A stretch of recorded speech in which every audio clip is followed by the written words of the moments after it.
GT Countdown. The top 10 worst video game movies. Needless to say, this was not a tough countdown to find candidates for. The tough part was watching them. Again. Surprisingly, the Resident Evil trilogy squeezed out of this list's grasp thanks to the seductive charms of Mia Jovovich, despite the flaming awfulness of Part 3, Extinction. With the following 10 film flops, it's hard to come away with anything redeemable, and these movies only seem even more depressing if you're a big fan of the franchise. Unfortunately, here are the top 10 worst video game movies of all time.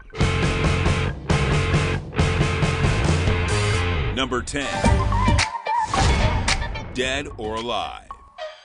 There are two possible excuses for anyone who has left a rental store with Dead or Alive. Either you've mistaken it for the horror classic Dead Alive, or you're hard up for Kung Fu Cheesecake, or TNA and your mom won't let you rent rated R movies.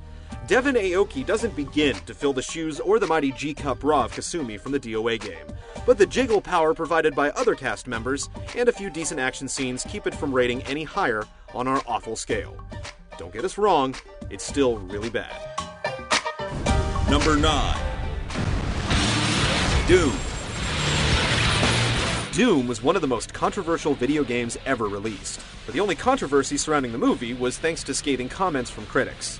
The New York Times called it a claustrophobic mess of a movie, while ReelViews coined it a dreadful, hackneyed piece of cinema. Both were correct. Starring The Rock of professional wrestling fame, the story follows his band of mercenaries as it answers a distress signal from Mars. If only moviegoers had a button to push to get their money back. It's low on this list because some parts of it are so bad that they're funny, not the least of which is the end of the dreadful flick that attempts to mimic the game with its first-person perspective. Nice try. Number 8. Street Fighter.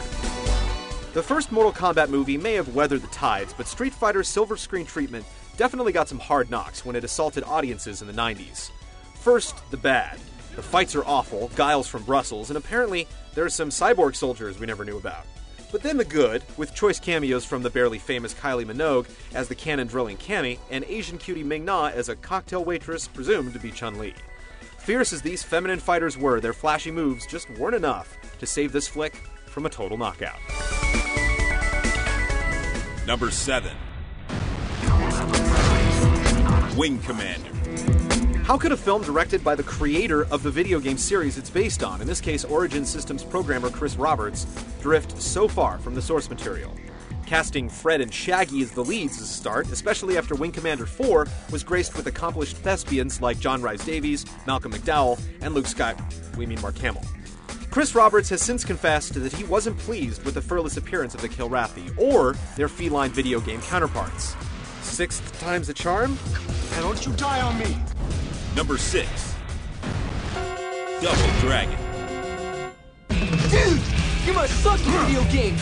No, but this movie sucks at trying to represent one.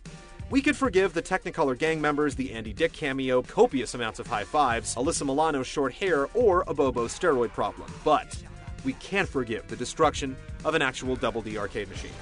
While Jimmy Lee may not have been the shadow boss, at least now, he's the chairman.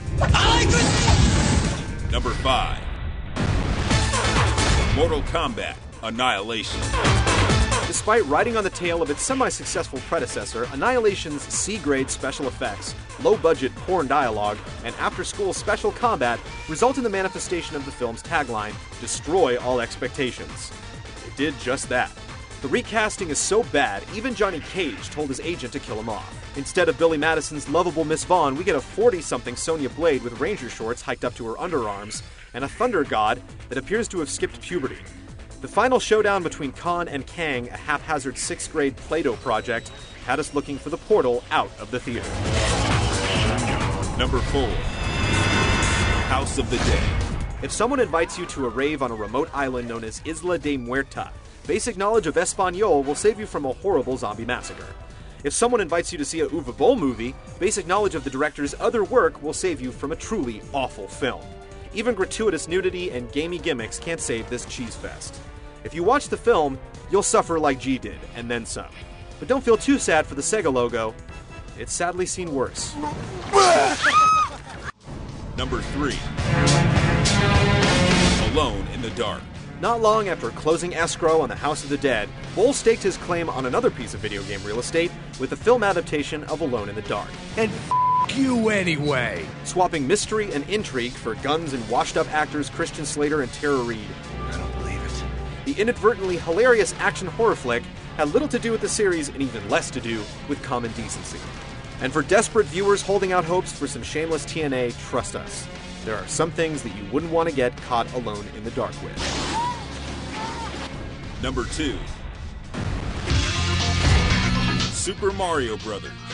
One would think that a film starring one of the most popular and recognizable characters on the planet would easily become a blockbuster. Even with this going for it, somehow Hollywood managed to find a way to deliver an epic disaster. As the first live-action adaptation of a video game, Super Mario Bros. Left a dark stain on the genre that mars it to this day.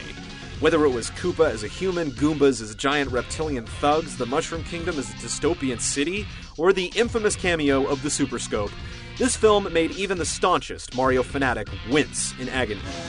Bob Hoskins, the actor that played Mario, denounced the project in an August 2007 interview as a nightmare, and Shigeru Miyamoto admitted he regrets the film's creation. I am very disappointed in you, cousin.